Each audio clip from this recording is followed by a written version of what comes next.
జై Shri Ram. Hi friend, Jyothi Reddy 7 channel చూస్తున్న వారందరికీ ఈరోజు మేము అయోధ్య సెట్కి వెళ్ళామన్నమాట. బాలరాముణ్ణి చూసేద్దామని, చూడండి మీకు కూడా చూపిద్దామని, ఆయన అనుగ్రహం మీరు కూడా పొందాలని వీడియో తీసామన్నమాట. చూపిస్తాను. అయోధ్య మందిరం సెట్ ఇది అనమాట. ఫోటో ఇమేజెస్ చూడండి. మేము అక్కడ ఫోటో ఇమేజెస్ దిగాము. బాగుంటే క్లిప్స్ కొన్ని చూసారు కదా. అయోధ్యలో ఉన్నట్టే ఉంది చూస్తుంటే. మనకు చాలా అంత సేమ్ అలానే కట్టారు. అయోధ్య సెట్కి వెళ్ళాము మేము. చూడండి మొత్తం క్లిప్స్, మేము అన్ని ఫొటోస్ ఇక్కడ బాగున్నాయని ముందు ఫొటోస్ అన్నీ తీసేసుకున్నాం అనమాట. వెళ్తానే ఫస్ట్ మళ్ళీ రష్ వస్తారని, జనాలు వస్తారని. చూడండి బాలరాముడు సేమ్ అయోధ్యలో ఎలా ఉన్నాడో అలానే తీర్చిదిద్దారనమాట. Hi friends, welcome back to Ayodhya బ్లాగ్కి వెళ్తున్నాం అనమాట. చూడండి ఇక్కడ ఫస్ట్ ఎంట్రింగ్ అనమాట. ఇక్కడ మనము టికెట్ తీసుకోవాలి. 100 రూపీస్ అంట. పిల్లలకైనా పెద్దలకైనా ఎవరికైనా 100 అంట. ఇది సమ్మర్లో పెట్టుకున్నారు కాబట్టి టికెట్స్ కౌంటర్ దగ్గరికి వెళ్ళాము. టికెట్స్ తీసుకున్నాం. ఇక్కడ ఇచ్చేయాలన్నమాట. ఇచ్చేసి లోపలికి వెళ్తున్నాము. చూడండి మనం ఎంట్రింగ్ అనమాట. ఇది అయోధ్య బాలరాముడు దగ్గరికి వెళ్తున్నాం. సమ్మర్ ఎగ్జిబిషన్ అంట. శ్రీ వాసవి కన్యకా పరమేశ్వరి. చూసారు కదా.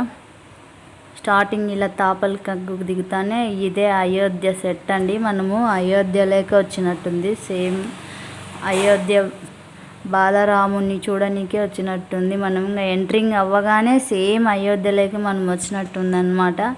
చూడండి మనం సెట్ చూసినట్లేదు, రియల్ అయోధ్య చూసినట్టుంది. అంత బాగా తీర్చిదిద్దారనమాట ఇక్కడ.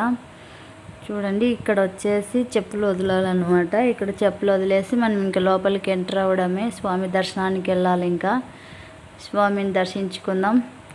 మేము బాగుండాలి, అందులో మీరు కూడా బాగుండాలి అని మొక్కుంటున్నాం. ఎందుకంటే మీరు లేకుండా మేము లేం కాబట్టి మన సబ్స్క్రైబర్స్ అందరూ బాగుండాలని.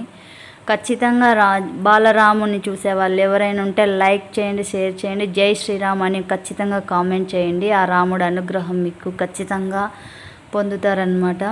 చూసారు కదా. ఒక వల్ల సెట్టు, ఒక వల్ల మేఘం అనమాట.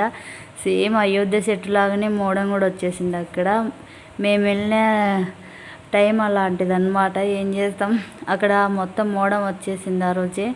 చూడండి ఇక్కడంతా ఆయన గురించి మొత్తం రాశారనమాట. ఫొటోస్ అన్నీ ఇమేజెస్ పెట్టారు. ఇక్కడ సీతాదేవి, రాముడు, బాలరాముడు కానించి ఆయన బాణాలు ఎలా వేశాడు, ఆయన ధర్మపీఠం అంతా మొత్తం అంతా వేశారు. చూడండి ఆంజనేయ స్వామిని మొత్తం చూడండి బాగున్నాయి కదా. ఇక్కడ అసలు ఇక్కడ నుంచి బయటికే వెళ్ళాలనిపించట్లేదు. అంత బాగుందన్నమాట. ప్రశాంతంగా ఫిషప్ మైండ్ అనమాట. అసలు అన్నీ మనం ఏమున్న టెన్షన్స్ కానీ ఏమి అన్నీ మర్చిపోతాం అనమాట ఇక్కడ కూర్చుంటే. సేమ్ ఇంకా రాముని జాస్లోకి వెళ్ళిపోతాం అనమాట.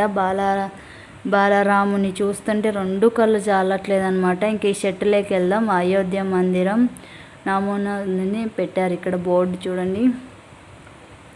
ఇంకా ఇప్పుడు మనం ఎంట్రింగ్ ఇది తాపలెక్కేసి వెళ్ళాలన్నమాట. ఇక్కడ సెట్ చూడండి, రియల్గా అయోధ్య మందిరం చూసినట్టే ఉంది. చూడండి ఇక్కడ సెట్టు చూడండి ఎంత బాగా అమర్చారో. చూసారు కదా. ఇక్కడ ఆంజనేయ స్వామిని మొత్తం శిల్పాలతో ఉన్నట్టు చూడండి. స్తంభాలు ఎంత బాగా ఉన్నాయో చూసారు కదా. చూడండి మీరు కూడా అయోధ్య సెట్ ఎంత అసలు. ఈ కట్టిన వాళ్ళకి రాముడు ఖచ్చితంగా బ్లెస్సింగ్స్ ఇవ్వాలని మనస్ఫూర్తిగా కోరుకుంటున్నాను అనమాట. ఎంత శ్రమపడి కట్టింటారో వాళ్ళు, ఇంత మన కళ్ళకు తీర్చిదిద్దేట్టుగా చేసినారు కాబట్టి. చూడండి ఇంకా వెళ్తున్నాము. మనసు ఆగట్లేదు. బాలరాముని ఎప్పుడు చూడాలని వెళ్తున్నాం అనమాట. చూడండి మొత్తం సెట్ అంతా ఇలా ఉంది. చూసారు కదా. మొత్తం సెట్లోకి వెళ్ళాము. చూడండి బాలరాముని మొక్కండి. జై శ్రీరామ్, జై శ్రీరామ్, జై శ్రీరామ్ అని ఒక్కసారి నమస్కారం చేసుకోండి బాలరాముడికి. చూసారు కదా. సేమ్ అయోధ్యలో ఎలా ఉన్నాడో బాలరాముడు సేమ్ అలానే ఈ సెట్లో కూడా పెట్టేశారనమాట. ఇలానే ప్రతిష్ఠించారు ఇక్కడ. చూడండి సెట్ అంతా. ఇది సమ్మర్ క్యాంప్ అనమాట.